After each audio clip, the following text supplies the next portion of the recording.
പ്രിയപ്പെട്ടവരെ, പെൺകുട്ടി എന്നോട് പറഞ്ഞു, അച്ഛ തീർച്ചയായിട്ടും ഞാനിത് ഉപവസിച്ച് പ്രാർത്ഥിച്ച് വാങ്ങിച്ചെടുത്തിരിക്കും. എന്താണ്? എൻ്റെ പരീക്ഷയുടെ ജയം. മറ്റൊരാൾ പറഞ്ഞു, ഞാൻ ഉപവസിച്ച് പ്രാർത്ഥിച്ച് കർത്താവിനെ കൊണ്ട് സമ്മതിപ്പിക്കും. എന്ത്? എൻ്റെ മാതാപിതാക്കൾ ഇഷ്ടപ്പെടാത്ത എൻ്റെ കാമുകനെ കല്യാണം കഴിക്കുവാനായി ഞാൻ ഉപവസിച്ച് പ്രാർത്ഥിച്ച് ഈശോ കൊണ്ട് ചെയ്യിപ്പിക്കും.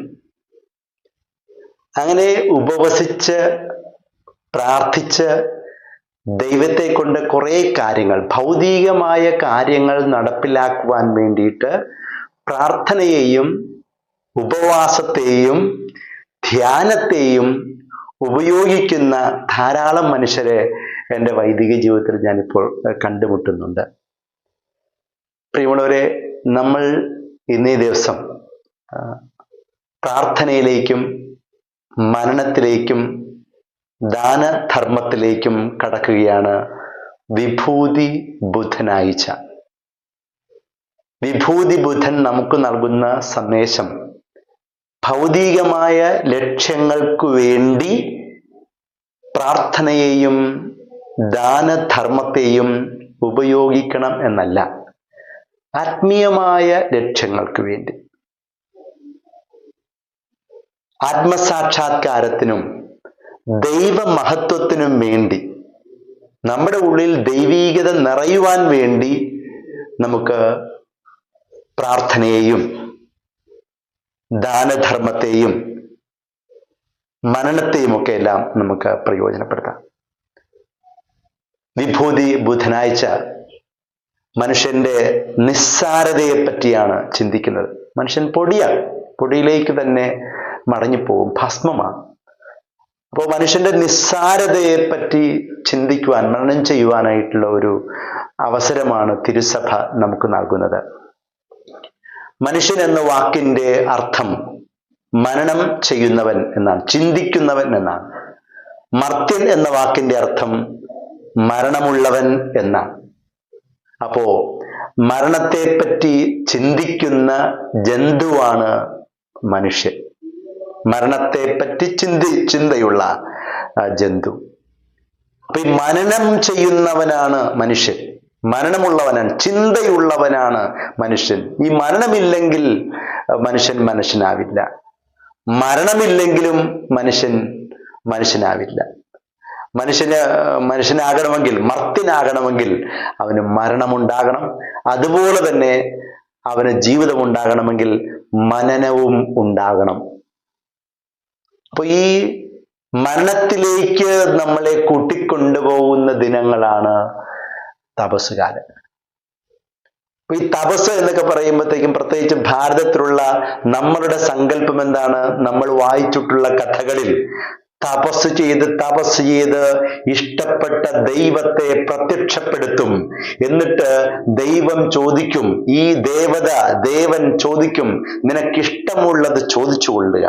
അപ്പൊ ഇഷ്ടമുള്ള വരം ചോദിക്കുമ്പോൾ എനിക്ക് സ്വർണ്ണ നാണയങ്ങൾ വേണം, സ്വർണ്ണക്കോടാലി വേണം, മറ്റ് ഭൗതികമായ ലക്ഷ്യങ്ങൾ ചോദിച്ച് അതിനു വേണ്ടിയിട്ട് തപസ്സനുഷ്ഠിക്കുന്ന ഒരു കഥകളും സംഭവങ്ങളും ഒക്കെ എല്ലാം ഭാരതത്തില് നമ്മളുടെ എല്ലാം മനസ്സിലുണ്ടാകും.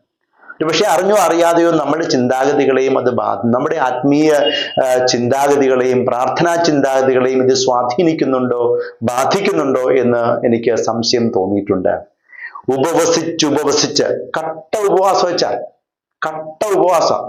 അപ്പൊ ഉപവസിച്ച് പ്രാർത്ഥിച്ച് ധ്യാനിച്ച് തനിക്ക് ഭൗതികമായിട്ട് നേടിയെടുക്കേണ്ട ഒരു ലക്ഷ്യത്തിലേക്ക് കൊണ്ടുവരുവാൻ വേണ്ടിയിട്ട് പ്രാർത്ഥനയെ ഉപയോഗിക്കുന്നത്. വിഭൂതി ബുധനാഴ്ച നമ്മൾ ധ്യാനിക്കുന്ന, ദേവാലയത്തിൽ വിശുദ്ധ കുർബാന മധ്യേ ധ്യാനിക്കുന്ന സുവിശേഷം പ്രാർത്ഥനയെക്കുറിച്ചാണ്, ദാനധർമ്മത്തെക്കുറിച്ചാണ്, ഉപവാസത്തെക്കുറിച്ചാണ്. ക്രിസ്തു ഇതിന് നൽകുന്ന ഒരു വിമർശനമുണ്ട്. പ്രാർത്ഥനയെ ഭൗതിക ലക്ഷ്യത്തിനും സ്ഥാനത്തിനും വേണ്ടി ഉപയോഗിക്കുന്നതിനെ വിമർശിക്കുന്ന ക്രിസ്തുവിന്റെ വാക്കുകളാണ് നമ്മൾ വായിക്കുന്നത്. ദാനധർമ്മത്തെയും ഉപവാസത്തെയും സ്വന്തം മഹത്വത്തിനു വേണ്ടി ദുരുപയോഗിക്കുന്ന മനുഷ്യരെ വല്ലാതെ വിമർശിക്കുന്ന ക്രിസ്തുവിന്റെ ചിത്രമാണ് സുവിശേഷത്തിൽ വായിക്കുന്നത്. അപ്പോൾ പ്രാർത്ഥിക്കുന്നതും ദാനധർമ്മം ചെയ്യുന്നതും ഉപവസിക്കുന്നതും സ്വന്തം മേന്മയ്ക്ക് വേണ്ടിയാണ്, സ്വന്തം സ്ഥാനത്തിന് വേണ്ടി, മഹത്വത്തിന് വേണ്ടി, മറ്റുള്ളവരുടെ മുമ്പിൽ ഞാൻ നല്ലയാളാണെന്ന് ചമയാൻ വേണ്ടിയൊക്കെ എല്ലാം പ്രാർത്ഥനയും ദാനധർമ്മത്തെയും ഉപവാസത്തെയും ഒക്കെ ഉപയോഗിക്കുന്നതിനെ വളരെ നിശിതമായി വിമർശിക്കുന്ന ക്രിസ്തുവിന്റെ നിലപാടാണ് സുവിശേഷത്തിൽ ഉള്ളത് എങ്കിൽ ഇത്രയും നാളുകൾക്ക് ശേഷവും സമാനമായ അവസ്ഥയിലൂടെ, അനുഭവത്തിലൂടെ കടന്നു പോകുന്ന അനേകം മനുഷ്യരെ നമ്മൾ ഇപ്പോഴും കണ്ടുമുട്ടുകയാണ്. ഈ വർഷം തപസ് കാലം ആരംഭിക്കുമ്പോൾ വിഭൂതി ബുധനാഴ്ചയോടുകൂടി നമ്മൾ കൂടുതൽ ആഴമായ മനനത്തിലേക്കും പ്രാർത്ഥനയിലേക്കും ദാനധർമ്മത്തിലേക്കുമൊക്കെ കടക്കുവാനായി സുവിശേഷം നമ്മളെ ഓർമ്മിപ്പിക്കുമ്പോൾ നമുക്കൊരു തിരുത്തൽ വരുത്തണം.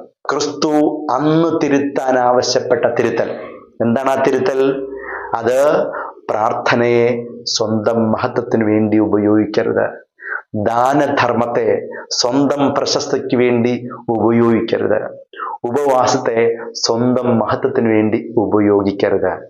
അത് ആത്മാവിൽ നമ്മുടെ ഉള്ളിൽ ദൈവീകത നിറയുവാൻ വേണ്ടിയിട്ടുള്ളതാണ്. ക്രിസ്തു അന്ന് നൽകിയ ആ തിരുത്തലിനെ ഇന്ന് നമ്മളത് ഗൗരവപൂർവ്വം സ്വീകരിക്കുവാനായിട്ട് ഇടയാകട്ടെ എന്നുള്ളതാണ് ആഗ്രഹിക്കുന്നത്, പ്രാർത്ഥിക്കുന്നത്.